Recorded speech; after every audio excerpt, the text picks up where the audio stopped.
día más, con la gracia del Señor, proseguimos el comentario del Catecismo de nuestra Madre la Iglesia. Tenemos en esta edición del Catecismo, comentando el punto 405. En la intervención anterior hemos hablado, pues, de esa concepción luterana del pecado original, que tiene una antropología pesimista y que entiende que toda la naturaleza ha quedado corrompida, dice Lutero, por el pecado. Y decíamos que tenemos que tener cuidado porque también esa concepción pesimista a veces se ha introducido, pues por la vía del jansenismo se ha introducido en cierta espiritualidad católica o en algunos ambientes de espiritualidad católica, pues confundiendo, llamando pecado a lo que es inclinación al pecado, y no es así. El hecho de que exista una inclinación al mal, a la pereza, al egoísmo, pues a la impureza, esa inclinación en sí misma no es pecado. Le llamamos la concupiscencia. Bien, también ha habido otro error que ha tenido, que tiene sus conexiones con este, que ha tenido mucha actualidad y que tiene mucha actualidad entre nosotros. Es una concepción que se presentó introducida en algunos de los errores del catecismo holandés. Catecismo holandés presentado ya por el año 68, si no me equivoco. Aquel catecismo hacía un intento de presentación de la doctrina católica, pues con un lenguaje actual, pero desgraciadamente en la primera edición se introdujeron pues errores teológicos de estilo liberal, de estilo modernista, dentro de ese intento de explicación, y su santidad Pablo VI tuvo que formar una comisión cardenalicia para corregir los errores que se habían hecho en la primera edición del catecismo holandés. Y luego también él publicó el credo del pueblo de Dios, pues para responder globalmente a todos aquellos errores. Bien, y dentro de la primera edición, esa que tuvo que ser corregida, ¿de qué manera se presentaba el pecado original? Que pues era un error, digamos, muy de nuestro tiempo. Bueno, pues se decía en el catecismo holandés, vamos a ver, el pecado original es como el pecado del ambiente, ¿eh? Es el pecado del mundo.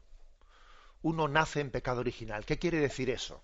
Explicaba el catecismo holandés. Bueno, pues quiere decir que tú naces en un mundo que está tocado por el pecado y entonces te afecta. Es imposible que alguien se aísle, que alguien se aísle de este mundo, y entonces la sociedad te hace malo. O sea, hay una inclinación. El pecado está en el ambiente, está en el mundo. Ese es el pecado original, porque nadie nace en una burbuja, nace en medio de este mundo y eso es una inclinación. Eso supone un pecado original. Claro, una explicación que es atrayente porque de alguna manera evita el misterio de qué es eso del pecado original. O sea, ¿cómo es posible que yo haya contraído un pecado original y que haya sido engendrado en pecado original, etcétera? Quita el misterio. Si es eso, si el pecado original es el pecado del ambiente del mundo, pues entonces está todo fácilmente comprendido, ¿no? Sí, ya, pero esa no es la doctrina católica, ¿eh? A veces se buscan explicaciones racionales para intentar evitar el misterio, intentar que no sea necesario un acto de fe para explicar algo, pero claro, deformando la doctrina. El influjo del mundo no es lo mismo que el pecado original, ¿sí? La prueba es que, pues si naciese una persona pues aislada de la sociedad en una isla desértica, tendría el pecado original exactamente igual que el que vive en medio de una ciudad. Luego no es lo mismo una cosa que la otra. Es verdad que existe un influjo pecaminoso del mundo, eso es verdad, pero eso no es lo mismo que el pecado original. El tema del catecismo, o sea, esta explicación que equipara pecado del mundo con pecado original, esta explicación que la Iglesia Católica rechazó y rechaza, en el fondo también tiene algo que ver, fijaros bien, tiene algo que ver con esa explicación luterana que viene a decir pues que todo lo humano está corrompido, y que por lo tanto el pecado original casi se identifica pues con la inclinación al mal que hay en nosotros, ¿no? la inclinación al mal ya es pecado. Pues tomándonos, o sea, con cierto influjo de eso, aunque no es exactamente el mismo planteamiento, en aquellos errores de la primera edición del pecado del catecismo holandés, perdón, pues se decía, bueno, pues el influjo del mundo que está corrompido por el pecado, eso es el influjo en ti, eso es el pecado original. Bueno, como veis, pues ha habido distintos, ¿no?, pues errores en medio de los cuales la doctrina católica ha ido afirmando lo que dice sobre el pecado original. Y entonces ahora, dejando a un lado los errores a los que se ha ido respondiendo, ¿qué es lo que decimos nosotros? ¿Qué es lo que decimos? Fijaros que dice aquí, vuelvo a releer algunas frases del 405. Es la privación de la santidad y de la justicia originales, pero la naturaleza humana no está totalmente corrompida. Está herida en sus propias fuerzas naturales, sometida a la ignorancia, al sufrimiento y al imperio de la muerte, e inclinada al pecado. El bautismo, dando la vida de la gracia de Cristo, borra el pecado original y devuelve el hombre a Dios.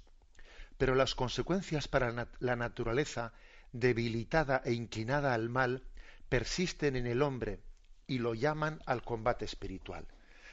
Es decir, vamos a ver, es decir que nosotros, la Iglesia Católica explica el pecado original de una manera ciertamente distinta a esa concepción luterana a la que nos hemos referido, y de una manera distinta a ese identificar pecado original e influjo del mundo.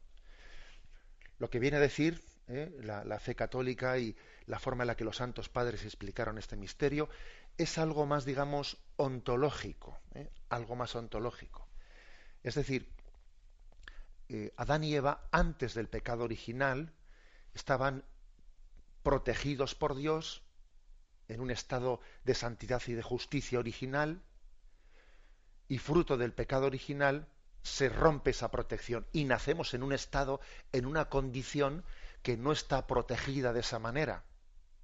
Y entonces digamos que Satanás y sus ángeles tienen un influjo, tienen un cierto dominio sobre la naturaleza humana,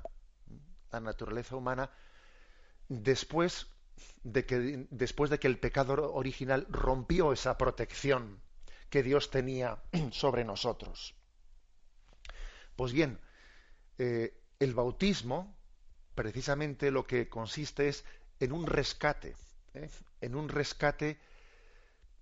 de la naturaleza humana, de ese cierto señorío, de ese cierto influjo que Satanás y sus ángeles tienen sobre nosotros después del pecado original. Es como devolver a Dios. Es curioso que aquí el catecismo utiliza esa expresión. El hombre es devuelto a Dios. Borra el pecado original y devuelve el hombre a Dios. Yo creo que el misterio del pecado original recurriendo a estas imágenes de los santos padres, que son las que se utilizaban en los siglos primeros, se entiende mejor. O sea, Satanás, fijaros que se le llama en las cartas de San Juan el príncipe de este mundo. O sea, que tiene un cierto señorío, un cierto influjo. Bien, precisamente el bautismo es que en el cual, por cierto, ¿no?, se hace una especie de signo de expulsión de Satanás sobre el niño o sobre el adulto que se bautiza. Un cierto que incluso se le llama un exorcismo, aunque no estemos hablando, por supuesto, de posesión diabólica y nada de eso, pero sí se le llama explícitamente en la liturgia de exorcismo. Se pide que Satanás no tenga dominio sobre él y que sea devuelto a Dios. Eso es lo que dice la liturgia. Y para entender la teología es muy importante ir a la liturgia. Lex orandi, lex credendi. Eso que la Iglesia ora y celebra en la liturgia es expresión de nuestra fe.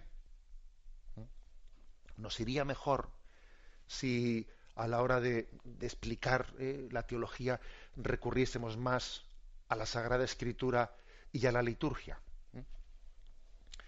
Bien, pues esta es la explicación, básicamente la explicación católica.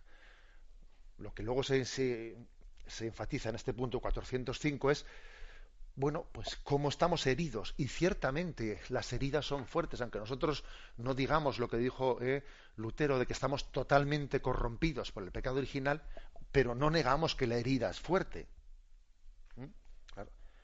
Estamos sometidos a la ignorancia, al imperio de la muerte, al sufrimiento, al pecado, a las divisiones interiores, a ese quiero pero no puedo, me comprometo pero no soy capaz, o sea, a esas contradicciones internas, ¿no? La herida del pecado original es importante, pero rescatados por Cristo, estamos llamados al combate espiritual.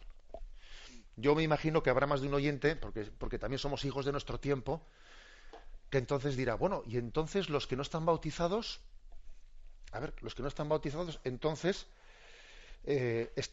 siguen bajo el dominio de Satanás, ¿no? Entonces no han sido rescatados, no han sido devueltos a Dios. Entonces, ¿en qué situación se encuentran? Bueno, pues este es un misterio en el que básicamente con toda la doctrina que dice, también recoge el Catecismo y el Concilio Vaticano II sobre la posibilidad de salvación de aquellos que no hayan conocido a Cristo sin culpa de su parte, etcétera. Hay que decir que aunque es verdad, aunque es verdad que el bautismo es la puerta de salvación para todos nosotros, la gracia de Cristo no deja de actuar más allá también de los conductos sacramentales, y también Dios da sus gracias actuales más allá del camino sacramental. Y quien no habiendo recibido el bautismo inculpablemente por su parte, pues ha vivido conforme a lo que en su conciencia ha conocido como la verdad y el bien, y ha luchado y ha combatido, etcétera, etcétera, recibirá gracias actuales que le permitirán tener pues esa opción de vencimiento del pecado y de poder morir en gracia y recibir parte de la herencia de la vida eterna.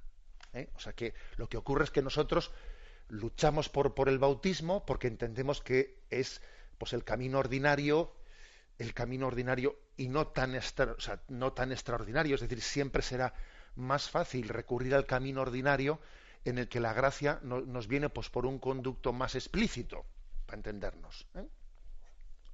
También hago esta matización porque seguro que también pues más de un oyente dice, bueno, y entonces los que no se bautizan, pero obviamente nosotros tenemos que recurrir y predicar y proponer los medios ordinarios a través de los cuales nos viene la gracia de salvación de Jesús.